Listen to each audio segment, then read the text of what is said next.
They say a man's home is his castle, but I never understood what that really meant until the day I came home early and found another man's DNA in my bedroom trash can. My name is Robert Brennan. I'm 52 years old, and I'm about to tell you how I destroyed my cheating wife's life so completely that 6 months later, she's still picking up the pieces. This isn't a story about forgiveness or second chances.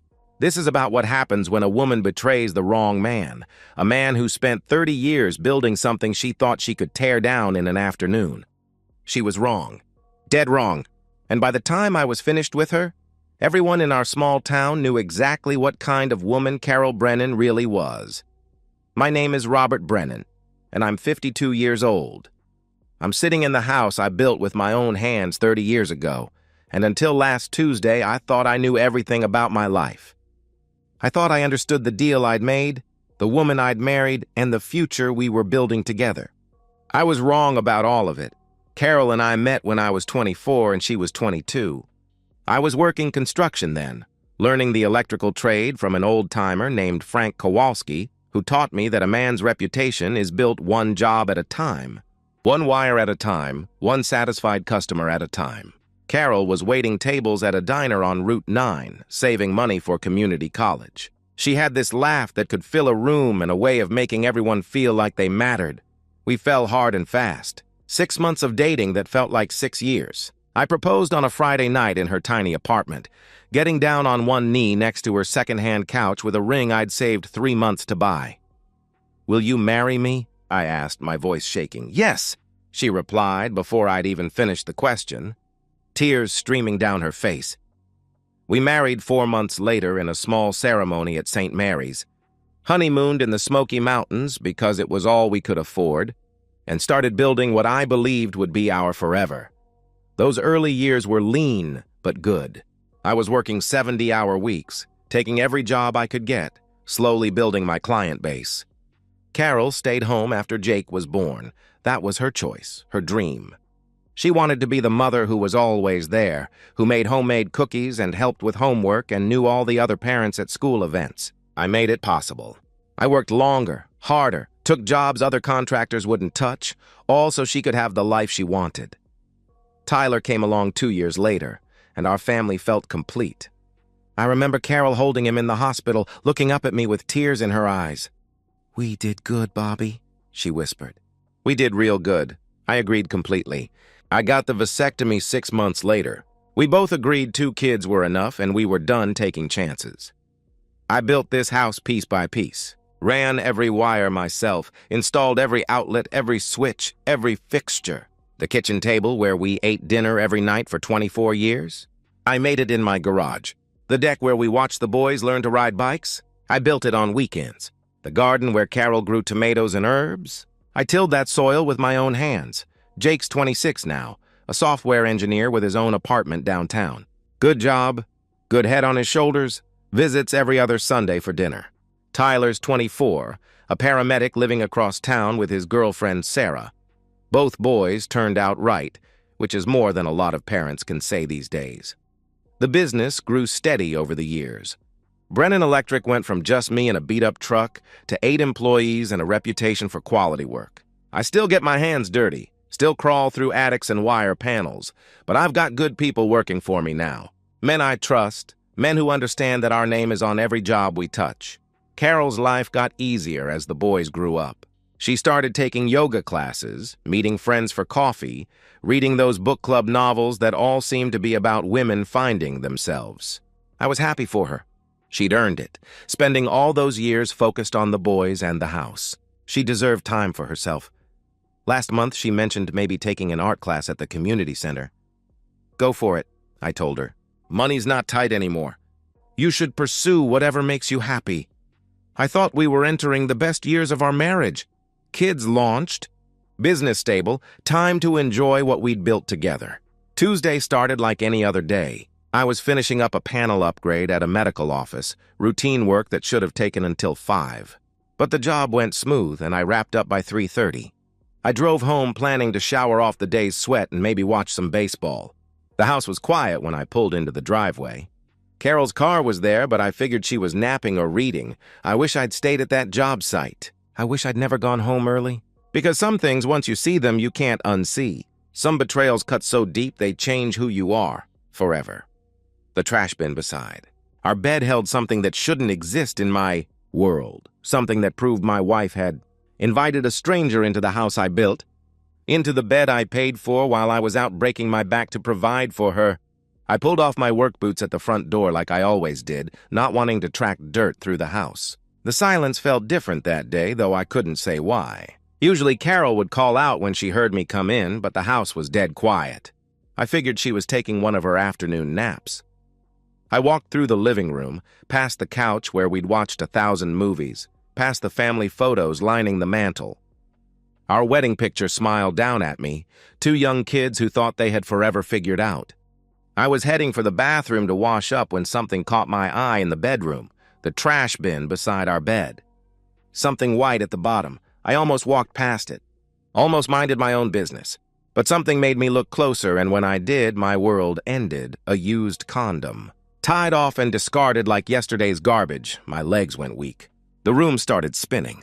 I grabbed the dresser to keep from falling, my heart hammering against my ribs so hard I thought it might burst. My mind raced through the impossibility of what I was seeing. We hadn't used condoms in over 20 years, not since my vasectomy. There was only one explanation for what was in that trash can. Someone else had been in my bed. The rage hit me like a physical force. I wanted to scream, to put my fist through the wall, to tear the house apart board by board. I wanted to wait for Carol to come home and demand answers, to make her explain the unexplainable. But even through the fury, a colder thought cut through the noise. If I confronted her without proof, she'd deny everything. She'd claim I was paranoid, that I was seeing things that weren't there. She might even convince me I was wrong, gaslight me into questioning my own eyes. And if this was what I thought it was, if she really was cheating, then charging in blind would be the stupidest thing I could do. In a divorce, emotions don't matter. The court doesn't care about broken hearts or betrayed trust. It cares about evidence, documentation, proof. Without concrete evidence of her affair, she'd walk away with half of everything I'd built. Half my business, half my savings, half my retirement. The house would be sold, the life I'd created divided up and distributed like spoils of war. I forced myself to back away from the trash can, to leave everything exactly as I'd found it. My hands were shaking as I pulled out my phone and dialed Dave Martin's number. Dave lived 3 houses down, retired IT guy who'd helped me set up the computer system for my business. If anyone could help me get the proof I needed, it was Dave. "Dave, it's Robert," I said when he answered. "I need a favor and I can't explain everything over the phone. Can you come over?" He must have heard something in my voice because he didn't ask questions. "Give me 30 minutes," he replied immediately. I spent those 30 minutes pacing my house like a caged animal, seeing betrayal in every corner. The kitchen where she'd kissed me goodbye that morning. The living room where we'd watched TV the night before. How long had this been going on? How many times had she brought him here while I was working? How many times had she lied to my face? Dave arrived with a small duffel bag and the kind of professional focus that comes from 30 years in corporate IT. I told him I suspected Carol was cheating and that I needed surveillance equipment. He didn't judge, didn't ask for details. He just nodded and got to work. We spent 2 hours installing hidden cameras throughout the house. Motion activated, streaming to cloud storage and my phone. Living room, hallway, bedroom, front entry. Small enough to be invisible, sophisticated enough to capture everything in high definition. "They'll record automatically," Dave explained as he showed me the phone app. "Motion alerts will come straight to your phone. Everything uploads to secure cloud storage, so even if something happens to your phone, you'll have backup copies." I thanked him and he left, no questions asked. That's the kind of neighbor Dave was. Solid, dependable, the kind of man who understood that sometimes you need help without having to explain why. The next 2 days were the worst of my life. Coming home to Carol cooking dinner, kissing me on the cheek like nothing had changed, asking about my day while my stomach churned with the knowledge of what she'd done. I played the devoted husband while dying inside, checking my phone constantly, waiting for the motion alerts that would confirm my worst fears. Thursday morning, I was on a job site rewiring an office building when my phone buzzed. Motion detected. Front door camera. I opened the app with shaking hands. switched to live view, and watched a man I'd never seen before walk through my front door like he owned the place. Carol greeted him with a kiss that told me everything I needed to know. I was watching my marriage end in real time. Kyle Turner. That was his name, though I didn't know it yet. Mid-20s, arrogant grin, expensive sneakers that probably cost more than most people made in a week. He strutted through my front door like he belonged there, like he'd been invited into the most sacred space in my world. I watched them on my phone screen, unable to look away even though every second was torture. Carol wrapped her arms around his neck, pulled him close, kissed him with a passion I hadn't seen from her in years. They whispered to each other, laughed at private jokes, touched each other with the casual intimacy of people who'd done this before. Many times before, this wasn't some moment of weakness or a one-time mistake. This was a relationship. They moved toward the stairs and I knew where they were going. The bedroom camera would activate soon, and I'd have to watch my wife betray 26 years of marriage in the bed where we'd conceived our children, where we'd held each other through bad dreams and good news, where I'd promised to love her until death do us part. I stood up from the electrical panel I was working on, my tools forgotten. My foreman, Tony, looked over at me with concern. "You okay, Robert?" he asked, noticing my pale face. "Family emergency," I answered, my voice hollow. "I have to leave." He nodded immediately, concern in his eyes. "Go. We'll handle things here." Tony had worked for me for 8 years. He'd never seen me leave a job unfinished. I walked to my truck in a daze, propped my phone on the dashboard, and started driving home. The bedroom camera had activated. Carol and Kyle were undressing each other, falling onto the bed I'd assembled myself 15 years ago. I watched my wife's hands explore another man's body, watched her arch her back as he touched her, watched her become someone I didn't recognize. The drive home was surreal. Stop signs, traffic lights, suburban streets where neighbors walked their dogs and kids rode bicycles, all while I watched my marriage disintegrate on a 6-inch screen. I wasn't thinking anymore.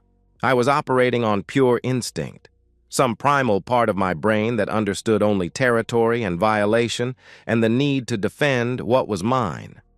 I pulled into my driveway and parked quietly.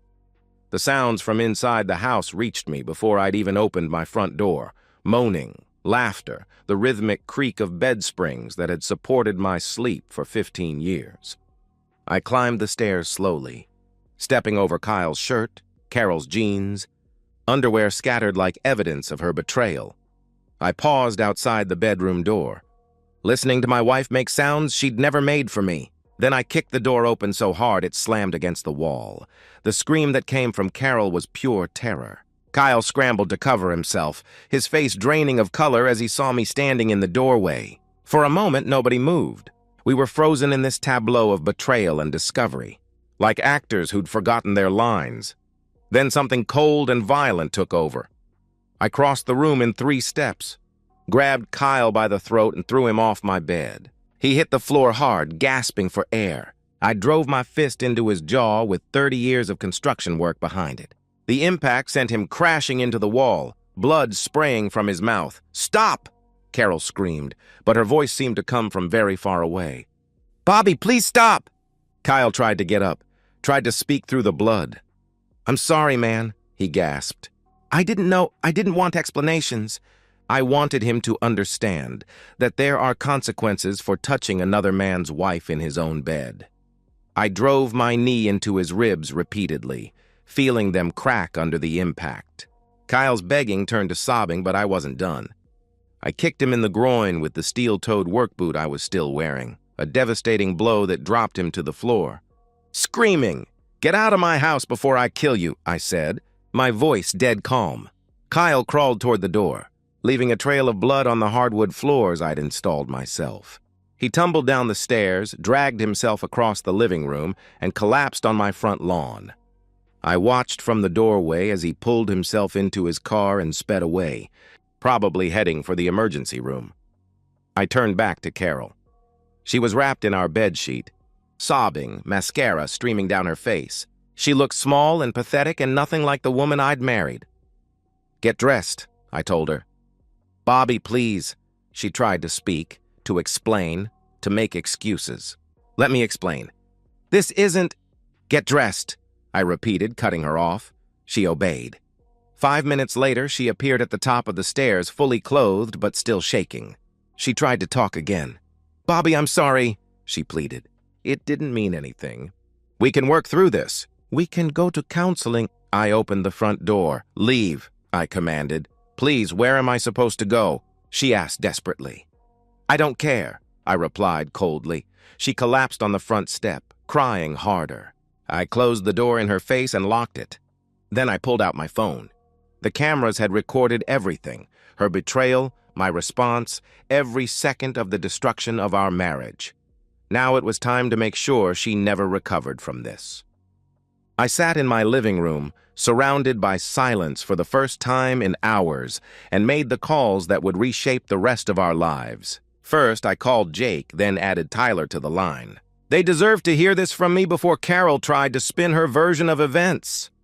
"Boys, I need to tell you something, and it's going to be hard to hear," I began, my voice steady despite the chaos inside me. "Your mother's been cheating on me. I caught her in our bed with another man today. I'm filing for divorce." The silence that followed was deafening. Finally, Jake's voice came through, tight with controlled anger. "Dad, are you okay?" he asked. "Do you need us to come over?" "I'm okay," I answered. "I will be okay. I just wanted you to know the truth before she tries to contact you." Tyler's voice was rougher when he spoke. "What do you mean you caught her?" "I have video evidence," I explained. "Everything recorded. I'm not asking you boys to choose sides, but I want you to know what really happened." "We're with you, Dad," Jake said immediately. "Whatever you need." "Always," Tyler echoed, his voice firm. I thanked them, told them I loved them, and hung up before the emotion could crack my voice. Then I made the call that would determine Carol's future. Margaret Sinclair was the divorce attorney my business accountant had recommended years ago during a casual conversation about asset protection. She agreed to see me first thing the next morning. Margaret's office was all dark wood and law books, the kind of place that communicated competence and discretion.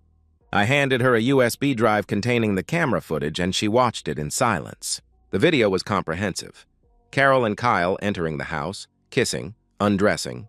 The bedroom footage that documented their affair in explicit detail.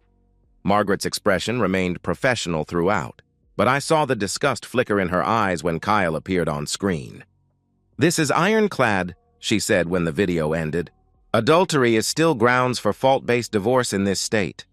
With this evidence, you'll retain all marital assets, the house, business, savings, retirement accounts. She'll get minimal support, if any. The court doesn't reward infidelity." "File immediately," I told her. "I want her served by the end of the week." "Understood," she replied, already making notes. "We'll move fast." Margaret explained the process.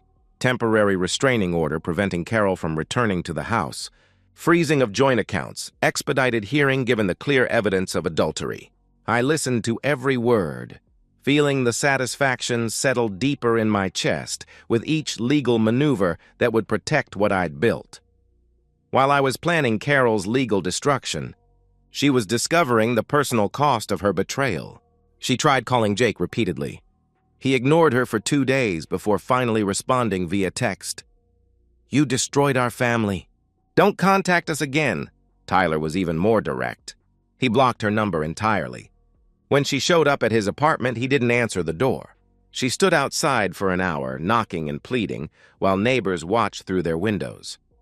The woman who'd raised him, who'd bandaged his scraped knees and cheered at his baseball games, had become a stranger, begging for attention he would never give again. The next 60 days were a blur of depositions, financial disclosures, and mediation sessions that Carol's attorney insisted on, despite having absolutely no leverage. Carol tried every defense in the book during her deposition. "I felt neglected," she claimed, dabbing her eyes with tissue. "Robert worked all the time. I needed companionship." "Did that give you the right to commit adultery in the marital home?" Margaret asked coldly. "I was having a midlife crisis," Carol continued. "I needed to find myself." "In another man's bed?" Margaret replied without missing a beat. Margaret shut down each. Pathetic excuse with the video evidence and testimony about my faithful provision for the family, I learned that Kyle Turner had spent 3 weeks in the hospital. Broken ribs, internal injuries, permanent damage to his groin that the doctor said would affect him for the rest of his life. His lawyer advised him not to press charges, given the circumstances of how he was discovered. A jury would be unsympathetic to a man caught in another man's bed. Kyle left town the day he was discharged from the hospital, probably terrified I'd come back to finish what I'd started. Good. Let him spend the rest of his life looking over his shoulder, remembering what happens when you touch something that doesn't belong to you. The judge reviewed everything and ruled swiftly. I retained the house, the business, all savings and retirement accounts. Carol received a settlement of exactly $2,000, just enough to avoid claims of punitive damages and no alimony. 26 years of marriage dissolved with the bang of a gavel. 60 days after I kicked down that bedroom door, Carol was legally erased from my life. She got $2,000 in a studio apartment on the wrong side of town. I got everything else, including my peace. The story spread through our community like wildfire, and Carol lit the match herself. She couldn't help but play the victim, complaining to anyone who would listen about her abusive husband who nearly killed an innocent man and threw her out with nothing. But the truth has a way of finding daylight. And this truth was too explosive to stay buried. Dave Martin, my neighbor who'd helped install the surveillance equipment, mentioned the video evidence to a few close friends. Word spread. Someone saw Kyle crawling out of my house naked and bleeding. Someone else witnessed Carol sobbing on my front lawn. The pieces came together quickly in a town where everyone knows everyone else's business. The community's response shocked me. Instead of judgment, I received respect. Other men at Angel's hardware store nodded knowingly when I walked in, shook my hand with genuine admiration. They'd heard what I'd done, and they approved. These were men who understood that some lines can't be crossed without consequences. My crew at work was fiercely loyal. They'd known Carol for years, had brought their wives to company barbecues, had watched her play the devoted wife and mother. They were disgusted by her betrayal. Tommy, one of my senior electricians, pulled me aside one day. My old man caught my mom cheating when I was 12, he confided. Didn't have the balls to do what you did? Lost everything in the divorce. I respect you for standing up for yourself. Thanks, Tommy, I replied, appreciating his honesty. I realized my reputation hadn't been damaged. It had been reinforced. I was seen as a man who defended his territory, who didn't tolerate disrespect, who responded with appropriate force when crossed. There was an old-fashioned masculinity to it that resonated with working-class men who'd built their lives with their hands and understood the value of what they'd created. Meanwhile, Carol's world crumbled piece by piece. She moved into a studio apartment in Riverside Gardens, the kind of complex where police sirens wail at all hours and the parking lot is littered with broken glass. Peeling paint, thin walls, the smell of someone else's cooking always in the air. She took a job as a cashier at Dollar General, making $12 an hour, less than she used to spend on a single lunch with her book club friends. Those friends abandoned her one by one. The women who'd shared gossip and wine at monthly meetings suddenly had no time for the pariah who'd destroyed her family. Some felt she'd brought shame on all wives. Others simply didn't want the drama. The social circle she'd enjoyed as my wife closed ranks against her, leaving her isolated and alone. Carol made one final attempt to reach our sons, writing them a long letter explaining that she'd made a mistake, that she loved them, that she hoped they could forgive her someday. The letter was filled with self-pity and blame-shifting, painting herself as a confused woman who'd lost her way. Jake's response was brutal and final when he called her after receiving the letter. "You didn't just cheat on Dad," he told her coldly. "You betrayed all of us. You chose a stranger over your family. Don't contact us again." Tyler didn't respond at all.